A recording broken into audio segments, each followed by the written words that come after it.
नमस्कार, ये रेडियो जागो 90.4 एफएम है।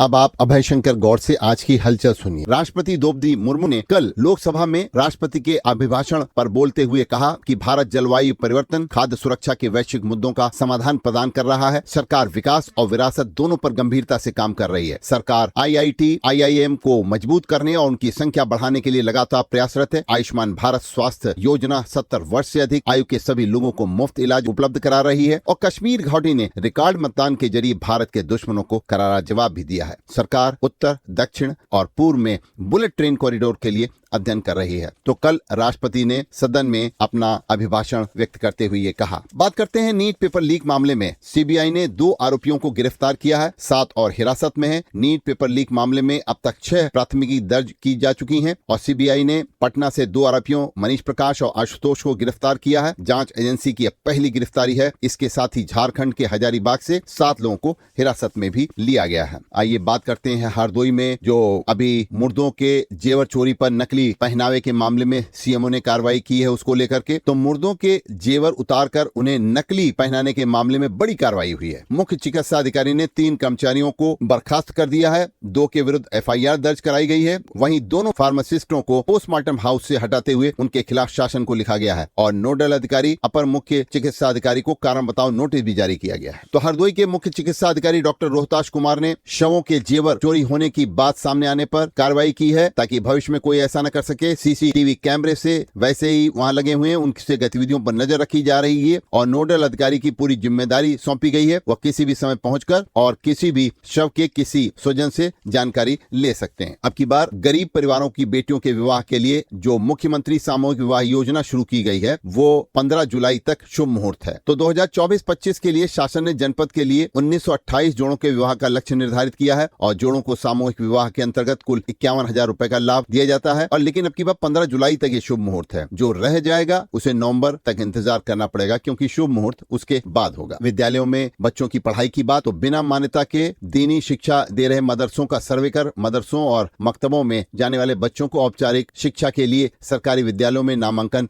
कराया जाएगा। पशु आश्रय स्थलों के नियमित पर्यवेक्षण के लिए तंत्र विकसित करने की बात कही जा रही है, जबकि ये सब कागजों में अधिकतर हो रहा है क्योंकि किसान परेशान है। इस समय आने वाली है खरीफ की बुआई और जब खरीफ में किसानों के खेतों में धान और ज्वार मक्का की फसल खड़ी होगी तो ये छुट्टा जानवर वो उसको परेशान करते हैं किसानों की और किसानों की फसल को क्षति पहुंचा रहे हैं। और ये पशु आश्रय स्थल में अभी तक जानवर जो है छुट्टा, जैसे हरदोई से शहर से लगे हुए ग्राम नानागंज में छुट्टा जानवरों की बाढ़ आई हुई है, लेकिन टणियावा ब्लॉक के जिम्मेदार इसको ध्यान नहीं दे रहे हैं। छुट्टा जानवर किसानों को खेती छोड़ने के लिए मजबूर कर रहे हैं। बहुत से किसानों ने खेती छोड़ भी दी है। तो बात करते हैं ट्रेनों में अनारक्षित कोच को बढ़ाने की बात कही जा रही है क्योंकि लगातार ट्रेनों में यात्रियों की संख्या बढ़ रही है। तो मुरादाबाद मंडल से होकर जाने वाली ट्रेनों में अनारक्षित कोच बढ़ाने के लिए रेल मंत्री के साथ डीआरएम की वर्चुअल बैठक में यह बताया गया है और इस सुविधा से यात्रियों को राहत भी मिल सकती है। हरदोई में चीनी मिल लोनी ने तहसील सदर क्षेत्र की अकबरपुर ग्राम की ग्राम समाज और चीनी मिल की 2.4580 हेक्टेयर भूमि देकर लोहकनपुर तहसील क्षेत्र की गांव की 2.3230 हेक्टेयर भूमि स्वयं से विनिमय कर लिया है। जिलाधिकारी मंगला प्रसाद सिंह ने बताया है कि विनिमय आदेश मंडलायुक्त रोशन जैकब के निर्देश से दिया गया है, जनहित कार्य हेतु किया गया है और इसका दुरुपयोग होने पर यह स्वतः निरस्त भी हो सकता है। तो अब जिला प्रशासन मुख्यमंत्री कृषक वृक्ष धन एवं मुख्यमंत्री फलोद्यान योजना के तहत बृहद स्तर पर पौधारोपण करवाकर किसानों को आर्थिक स्थिति सुदृढ़ करने के साथ हरित आवरण की वृद्धि के प्रयास भी करेगा। हरदोई जिले में जिला सेवा योजन कार्यालय के द्वारा रोजगार मेले का आयोजन किया गया और इसमें राजकीय औद्योगिक प्रशिक्षण संस्थान द्वारा किया गया, जिसमें साक्षात्कार के आधार पर 183 अभ्यर्थियों को चयनित भी किया गया है। तो अब जीएसटी न भरने वाले छोटे व्यापारियों की भी जांच तेज की गई है और आपको बता दें कि राज्य कर विभाग ने जीएसटी की अदायगी न करने वाले छोटे व्यापारियों की जांच तेज कर दी है। विभाग ने 30,000 व्यापारियों की सूची तैयार की है। जीएसटी जमा करवाने के लिए इन्हें नोटिस भेजी जा रही है। साथ ही व्यापार मंडलों से बात करके जीएसटी जमा करवाने के लिए उन्हें प्रेरित भी किया जा रहा है। बात करते हैं कानून की, तो कानून का राज कैसे होगा। तो मुख्यमंत्री योगी आदित्यनाथ ने कल अपने सरकारी आवास पर यूपी 112 द्वितीय चरण के तहत उच्चीकृत पीआरबी का फ्लैग ऑफ करने के दौरान कहा कि वातानुकूलित हेमलेट का वितरण इसीलिए किया जा रहा है जिससे कि आरक्षियों की क्षमता गर्मी में बढ़े। मुख्यमंत्री ने कहा यह कार्यक्रम स्मार्ट पुलिसिंग की 7 वर्ष की प्रक्रिया को नई ऊंचाने के लिए किया जा रहा है। आपको बता दें कि मुख्यमंत्री योगी आदित्यनाथ ने यह भी घोषणा की है कि गंगा एक्सप्रेसवे को सीधे जेवर एयरपोर्ट से जोड़ने के लिए एक नया एक्सप्रेसवे बनाया जाएगा। आगरा लखनऊ एक्सप्रेसवे से पूर्वांचल एक्सप्रेसवे तक लिंक एक्सप्रेसवे बनेगा। गंगा एक्सप्रेसवे से आगरा लखनऊ एक्सप्रेसवे तक एक वाया फर्रुखाबाद एक नया लिंक एक्सप्रेसवे बनाया जाना चाहिए और चित्रकूट लिंक एक्सप्रेसवे के साथ साथ यह 4 नए एक्सप्रेसवे प्रदेश की तरक्की की रफ्तार को तेज करेंगे और आरंभिक अध्ययन कर विस्तृत रिपोर्ट इनकी